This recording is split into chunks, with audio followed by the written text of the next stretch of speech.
Hello, in this video we're going to be discussing all the details associated with the trip section, so let's go ahead and get started. Here I'm at my home page on the screen. If I go ahead and press the application icon there, AirCrew opens up, and you can see I'm automatically taken to the trip calendar. This is the default screen when you open up AirCrew if it's been closed. The trip screen will always default to the current month and year, so in this case it's January 2015. To navigate through the calendar, you see there's navigation arrows on the top of the calendar. You can go to the right, which will take you to the next month. If you press the left button, it takes you to the previous month. So here we are in December 2014. If I press December 2014, I'm able to actually select any month and year that I'd like. So if I scroll up and down, I can see all the months. So let's say I get to February and I want to see February of 1999. I'll go ahead and press done. And here I am taken to February of 1999. So let's go ahead and add a trip now so that we can see what happens to the calendar when we enter a trip, and also go through all the trip details that we are able to enter. So real quick before I add the trip, you do not need to be in the particular month or year that you want to add the trip in. So even if you're sitting here in February 1999, you want to add a trip that took place in January of 2000, you actually select the date in the Add Trip screen. So you don't need to be on the particular month and year. So I'm going to go up to the top right of the screen and press the plus icon. So here we are at our Add Trip screen. To get started, we need to enter a start date and a trip length, and you'll see there's a little star there. Those are the required fields to enter a trip. So I'm going to go ahead and select my start date, and my start date for the trip is actually going to be December 11th of 2014. So when I select done, my trip length, it was a 3-day trip, so I'll select done again. And now I can begin working on all the other details for the trip. So if you notice here in the purple section, we have call it the day section. So day one, we can enter details. I'm going to show you here, however, first, there's arrows there on the top of the purple banner, and those take you between the days. So if I press the right arrow, you see I'm taken to day 2. If I press the right arrow again, I'm taken to day 3. If I press the right arrow again, I'm not taken anywhere, just because it is a 3-day trip. There is no day 4. So we're only working with 3 days. So I'm going to hit the back button again, take myself back to day 1. Now below day 1 you see the date December 11th, that is the date for the first day of our trip. To the right is the duty hours. If I press on duty hours, I'm going to go ahead and select 7 hours and 17 minutes as my duty day, and this is the amount of hours that you spent basically at work, so the time you showed at the airport until the end of the day. This is not to be confused with block hours, which is we actually enter those in our flights as the actual flight time. So this is duty hours. Below that we have our overnight city and our hotel. I'm going to go ahead and add my flights first before I add an overnight city for day 1. So if I press the plus icon next to where it says add flight, I get the option to either add an existing flight or add a new flight. I'm going to go ahead and press add existing. And actually, I didn't have any flights entered for this date, so you'll get an alert that says no flights have been entered starting on December 11th, 2014. Please choose to add a new flight. Okay, let's do that. I'm going to press OK. Go to Add Flight, select Add New, and here I am taken to the Add Flight form. The flight tutorial in depth goes through all of the details regarding the flight form. So if you watch the flight tutorial, this should all make pretty good sense to you. If not, we'll just breeze through it, and then when you get time, check out the flight tutorial. So the flight number I'm going to go ahead and enter here is Flight 678, and departure date is December 11th. You cannot change the date when you're adding a flight within the trip section because we are working under day 1, which is December 11th. So we're going to keep that date there. We cannot change it. Below that is departure city. When I press on the cell, Departure City cell, I'm taken to my cities list, and these are all the cities I currently have in my cities list. I did depart out of Los Angeles. However, I'm just going to show you real quick for a case of example. If I press that Add City button there on the top right of the screen, I can add another city to my cities list. This is one of the areas of the application where you can do that. If I press in the Search Airport, I'm going to select Washington Dulles, IAD. I'm going to go ahead and select the airport, and you'll see it exists in my cities list. Now, it'll always be in my cities list. Whenever I need to reference my cities list, it'll be in there. So that was just for example. I'm going to go ahead and press Los Angeles International Airport as my departure city. Now, my arrival city was Denver International Airport, so I do see it here on my list. If I want to search for Denver, say it's buried in there, because I do have a whole bunch of cities on my list. If I type in DEN, you'll see there it already populated. So I'm going to press Denver as my arrival city. My departure time, 4:30 Whoops, got a little too far there. 4:30 p.m. and my arrival time was 7:30 p.m. Block hours, 2 hours. Position flown, a position. And if I'd like, I can add more positions there, but I'm not going to do that right now. I'm just going to keep it at a position. Flight type, it was a working flight. I worked the flight. Aircraft type, it was an Airbus 320, and I can add more aircrafts here if I'd like. Go ahead and select Airbus 320. Tail number was 655, and our passenger count was 140. And I'm going to go ahead and add my crew members here because I can do that here as well. So if I press add for the crew member, I'll select Blue Moon and Samuel Adams as my crew members. I can keep notes if I'd like, however I'm not going to. I'm going to go ahead and press save up at the top right of the corner of the screen. Flight added successfully, select OK, and you can see now that our flight exists under day 1 of our trip, add trip screen here. If I want to view the flight details, I can press that right detail indicator on the right of the cell. And there you go. I got all my details for my flight. I can copy it or view it on a map. We're not going to do that right now, though. We're going to go ahead and hit the back button. Head back to our add trip screen. For my overnight, I'm going to click on the overnight cell there. I overnighted in Denver, so I'm going to select Denver International Airport. Under hotel, I'm going to click the hotel cell, and I'll be taken to my list of hotels that I have entered for Denver. If I didn't have any, the list would be blank. I didn't stay at Embassy Suites, so I'm not going to select Embassy Suites. I'm actually going to add a new hotel. Up in the top right, I'll press the plus icon, and I'm going to go ahead and enter Holiday Inn as my hotel. You don't need to enter a phone number, but I'm just going to enter a fake one here just for purpose of example. I'm not going to enter any notes. Top right, select save. And now you'll see Holiday Inn appears on my list. If I go back to my city section, you can see that that hotel now appears in my hotel list. So I'm going to go back to trips, press Holiday Inn, and you'll see it now is populated on the screen. Now if I press the X next to Holiday Inn, you'll see the hotel disappears off my list. Let's say I enter the wrong one, or I decide, or maybe the hotel has changed and I don't know what it's going to be yet. I can go on there and delete it. However, I'm going to go in and add it back. If I delete the X next to the overnight city, Denver, you'll notice both the city and the hotel disappear. Since I don't have a city, I can't have a hotel because the hotel is city specific. So I'll go ahead and add Denver back, and then I'll add my hotel back. And for my add overnight crew, I'll go ahead and press the plus sign next to overnight crew. And I did overnight with Blue Moon. I did overnight with Samuel Adams. And I'm going to press that plus icon again. You do need to enter your crew members for each night. It is night specific. Because in this particular example, I overnighted with a flight attendant that was not actually on our trip. It wasn't on our pairing. He just happened to be at the hotel the same overnight as us, and so we all hung out together and had dinner, and so I want to add him on my overnight list. It's a nice way, like it's for this example, if you run into people that you know, or let's say you brought a family member with you on your trip and you want to add them. It's neat because when you go into the crew member details, you can actually reference those overnights under the crew member details. So it's neat to have those lists posted in there. So I'm going to go ahead and add a new crew member. You can also add a crew member from the trip screen. So if I go up to the top right, press the plus icon. Let's say it was Jack Daniels actually. He was hanging out in Denver that night. Company ID, we'll just say 8888, and I'm not going to put any more details. I can do that later in the crew section. Go to the top right, press save, and I'm going to select Jack Daniels as part of my overnight crew. So now we have all the information entered for day 1. Let's go ahead and enter the information for day 2. I'm going to go ahead and hit the right arrow to go to day 2. You'll notice here that the date has automatically been populated, December 12th, 2014, which is the second day of our trip. Over to the right are duty hours. We'll press the duty hours cell there. We'll go to, we'll enter a 10.5 hour duty day, so 10 hours and 30 minutes. Press done. Our overnight city tonight was San Francisco, and the hotel we stayed in was Marriott. It was already listed there under my hotels for San Francisco.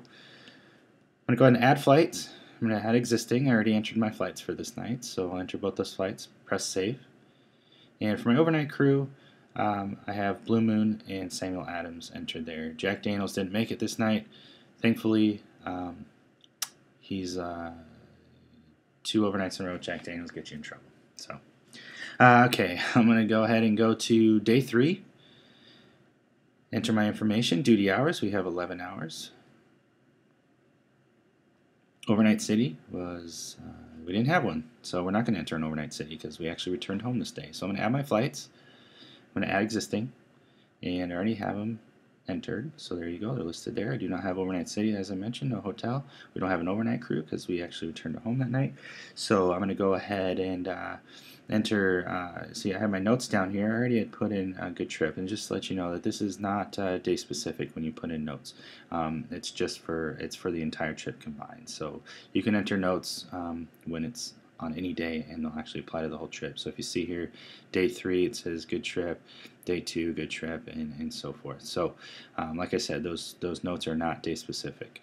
Last field here is photos. If I press on the photo icon up here, I can take a picture or choose from photo library. I can actually create an actual photo album. It's pretty neat. So I'll select choose from photo library, and you could select one or more photos here. So I'm going to select these 3 photos, press done. And now you'll see I have a minimized view of my photos, and I can actually scroll through them here. Or if I press on a photo, it'll appear in a large view, and I can scroll through them up here as well. Now to delete a photo, I just have to press the red X above the photo. So I'm going to delete this second photo here, and I'll get an image saying, or an alert saying, "Are you sure you want to delete this image?" And I'm going to say OK. And now you'll notice I only have 2 pictures in my photo album. If I press the Add Photos text beneath the photos there, I have the option to take a picture, choose from the photo library. So I'm going to go ahead and choose the photo again that I erased. So I'm going to select Done, and you'll see now all my 3 photos are in there again. So I'm going to go ahead and save my trip, and I'll be taken to the trip details page here. You'll notice here that the AirCrew has calculated some figures for you. The start date, trip length, and now I have my total duty hours, which is the total of all the duty days you had entered. So day 1 was 7 hours and 17 minutes, day 2 was 10 hours and 30 minutes, and day 3 was 11 hours. So that's how you get that total there. Total block hours is the total flight time. So if you entered block time for any of your flights, all that time will be added right here. So it's showing here that we flew a total of 14 hours and 25 minutes during those 3 days. We flew 5 flights total. Our passengers flown was 611 passengers, so if you entered any passengers under your flight details, then all those totals will be calculated here. And also showing we flew a distance of 6,137 miles. Now if I go to my Tools tab down here, and I go to Settings, I can actually change the distance unit to kilometers. So I go back to my trips, and you'll notice that the miles has changed to kilometers, so we flew 9,876 kilometers. So you can go back and forth, or you can just keep it, and it'll actually, any other place in the application that displays distance will show as kilometers if you have kilometers as your setting. You can come down here and you can view flight details. So LAX to Denver under day 1 here. If I select that detail indicator on the right, you'll be taken to the flight details. I can see all the details. I can map the flight if I'd like, but I'm going to go back. You can copy the flight if you'd like. You cannot edit the flight from the trip screen. You have to actually go to the flight section. Okay. So I'm going to press the back button. And then down below you'll see I have my overnight crew. I can select the indicator to see the details for my flight crew. And if you look here under my history, it's showing I have 1 flight with Samuel Adams here. So if I press that 1 next to flights, I'm actually taken to the list of flights I flew with Samuel Adams. There's only 1 here, but when there's more, it's pretty neat. You have them all there, and you can reference all of them. If I press the back button, I'm taken back to the crew details. If I press overnights, I can actually see the date I overnighted with the crew member. If I press the detail icon there, it shows that I did overnight with them this night. So press the back button, press the back button again, and press the back button again. I'm taken back to my trip details page. If you press the edit button up here, if you want to scroll back, if you want to delete a flight off of your trip, all you have to do is just scroll to the left on the individual flight there, press delete, and it's gone. It's really easy to re-add it. All you have to do is press the add flight button, add existing, and you'll see the flight's still there. Hit save, and now you have it reappearing on your list again. If you want to change the date, the start date, unfortunately, once you have saved a trip, you cannot change the date. You'll actually have to delete the trip and come back and re-enter all the information again. But it's not that big of a deal because everything's now entered. All you have to do is just point and click to get everything back into your trip. This doesn't happen very often. Through our experience using the application, hardly ever do you need to change the start date. You start a trip, the start date usually doesn't change. What does change though is the trip length. So you may Your trip may get extended or shortened in some rare occasions, and so you may want to change the days of the trip length. So if I press on the trip length cell there, I'll get an alert that appears that says, if you change the start date or trip length, any data entered for the trip will be removed and will need to be re-entered. Would you still like to make the change? I'm going to press OK. And I'm going to make it a 4-day trip instead of a 3-day trip. So I'm going to select 4 days, press done. And you'll notice here that my flights and my duty hours have disappeared. And this is for each day. So if I go back, and I'm going to go to day 1, and I'm going to select my duty hours here. It was 7 hours and 17 minutes. Press done. And my overnight city was Denver. So I'm going to select Denver. And my hotel was Holiday Inn. Now I'm going to add my flights back, so I press Add Flight, Add Existing, Save. And my crew members still appear here. However, if I was to hit Save right now, they would disappear. The reason we did this is because now you can see all your crew members, and you may have upwards of 10 crew members that you entered for a particular night. So all I need to do is just go down here, Add Overnight Crew, and I'll just select one of the people I had on my trip. So Blue Moon was on my trip, so I'll select Blue Moon. And now if I hit Save, they'll all stay on my overnight crew list here. So I'm going to go up and press Save. And I didn't update any of the other days, so I'm actually going to go back and I'm going to edit. And I'm going to re-enter those flights as well. So if I go to the right here to day 2, my duty hours was 10 hours and 30 minutes. And my overnight city was San Francisco. My hotel, Marriott. I'm going to add my flights back, add existing, save, and my overnight crew was Blue Moon. Overnight crew here was Samuel Adams. And then we'll go to day 3, and we'll select 11-hour duty day. We did not have an overnight city, but we did have flights, so add existing, and those are my 2 flights there. Okay. I do have a day 4, because we did change it to a 4-day trip, but we didn't have any. It actually wasn't a 4-day trip. So for sake of example, I'm just going to leave that blank. Go to the top right, select Save, and now my trip's back to where it was before, except it's a 4-day pairing instead of a 3-day pairing. I can actually map the trip. Up here's the map icon. If I press the map icon, you can see a map of your trip. If I press the All button, all of your city airport codes come up. Press it again, they disappear. If I press the middle icon there, Denver, or the middle pin there, Denver, the individual annotation will come up, so you can press each one of those pins to have that happen.